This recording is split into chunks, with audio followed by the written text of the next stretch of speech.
Don't throw away them worms. I'm going to show you how to keep your worms alive until the next time you go fishing.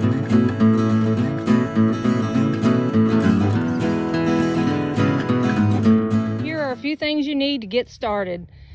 The first thing you need to do is grab you a couple totes. Doesn't matter what size they are. Mine are actually 30-gallon. You'll want 2 totes the same size, so one will fit inside of the other. And actually you want to put a few big rocks in the bottom of it so the tote doesn't slide completely down. And you also want a tote that has a lid, because you want to drill some holes in the lid so that the worms get air. And in the tote that you're going to put on the top where you're actually putting your worms into, you will also drill holes so that it will drain all of the excess wetness out of there. We want to keep your worms just. First, we're going to drill some holes into the lid.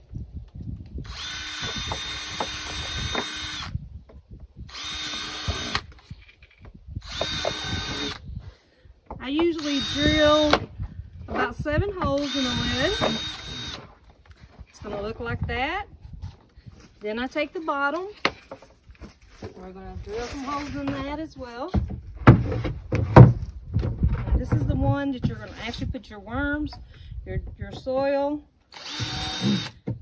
and all of the other items that will keep your worms alive that I'm going to show you. This one I drill a few more holes just because I want this to drain well. Okay, this is how the bottom of that will look. And then you're ready to start getting your dirt, your compost, and everything ready and adding your worms.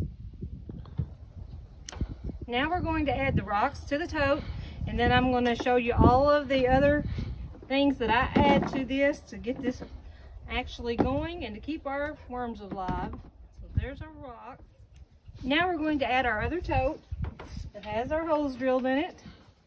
There we go. And I have some compressed cardboard that I use. I love to use that because worms love that. But what I have done is I've actually wetted some. And I have some shredded paper. Any kind of shredded paper, newspaper, any of that, worms absolutely love. So we're going to start by putting our shredded paper in there. Then we're going to add some of our soil, just from your yard, your garden, it doesn't matter. We're going to make this soil rich. Actually, this soil is, when you do this, you're composting. Doesn't matter if there's grass, there's roots in there, the worms will eat all of that. The only thing the worms will not eat are seeds. So if you put anything in here with seeds, such as tomatoes, which are fine, any kind of vegetables you can add here, lettuce, cabbage, anything other than citrus. No meats, no grease. But they love this wadded up grass that has all those nice roots in there. They will eat every bit of that. So I just keep on adding, kind of mix up my shredded paper and my dirt with my grass in there. Then I'm actually going to add, these are grass clippings and leaves from this fall that I saved. I'm going to add that in there. If you remember, you need 3 parts brown to 1 part green. So green grass, green lettuce, green cabbage, worms love that. But they will eat, and if you leave any seeds in there, don't be surprised. We have actually got apple trees from our compost where the worms were. We have multiple tomato plants every year, and they're usually the little cherry tomatoes because that's the kind I like to eat. And I just buy them at the local stores, and if they go bad, I just cut them in half, drop them in. You start putting this compost around your plants, and the next thing you know, you've got a tomato plant blooming, and you're like so surprised and can't wait to see which one of those tomatoes is going to produce. Now I'm going to add moisture. Now I did soak some of my cardboard. Like I say, they love this cardboard, but it's better if it's wet because it will fall all to pieces for you. You can see your fingers, it just falls apart. And I like to put that in there. So I add as much of that as I can. And two things you need to remember are don't get it too wet. If it starts getting soggy, you need to add brown to it quickly. That can be soil, that can be leaves, that can be anything. Just add a bunch if it starts getting too damp. But you want the top to be moist. A lot of times I will take like an old t-shirt or something and put it on top, and that will retain the moisture, and the worms will come right up to that, and they actually over a period of time will start eating that because it's made of cotton and it starts decaying, and they love that as well. So once I get that in there, then I'm going to add just a little bit of water. I use these, I use my coffee cans a lot. So I'm just going to put just a little bit of water in here and mix this around.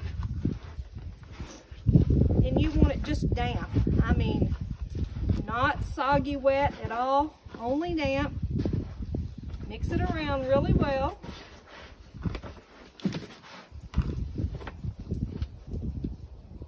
Just to the point that it kind of clings together.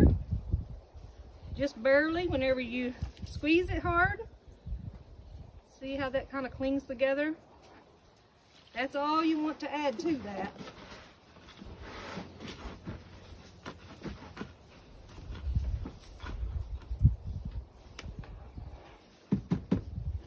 Now, I'm going to show you what it looks like once you get done mixing it.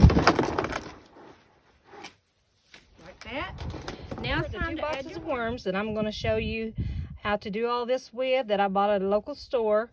You notice how dark all that dirt is? That's because they've been in there using the bathroom all this time. I've had them about 5 days in the fridge. So you can put them in the fridge, but they won't last very long.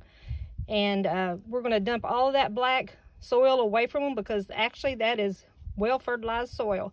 And we're going to add them to their box. When you get worms and they're all wadded together like this, you never pull them apart. You just leave them together, pick them up as gently as you can, and go ahead and put them into their box. Now we're adding them to the box. Worms hate sunshine.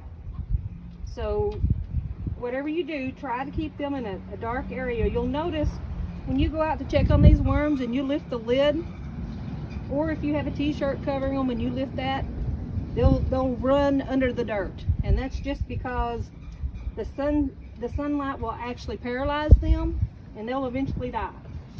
So when people leave the lid off of their box of worms and they're fishing, that's why they die sometimes, because it paralyzes them and they can't move. Now that's compost you should use in your garden or on any of your plants, flowers, doesn't matter. This stuff is great. It takes about a tablespoon to a plant.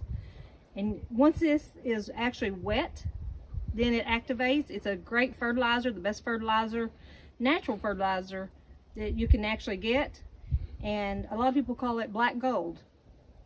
But once you put a tablespoon of this around your plant, pour some water around it, that activates it, and it's good for about 3 months. Now we're ready to cover the box. Now we're ready to place them in the garage. And the reason I do that in the wintertime is I don't want them getting too cold. And in the summertime, I actually store these under a lean-to building and where it's shaded, and that keeps them from getting too hot.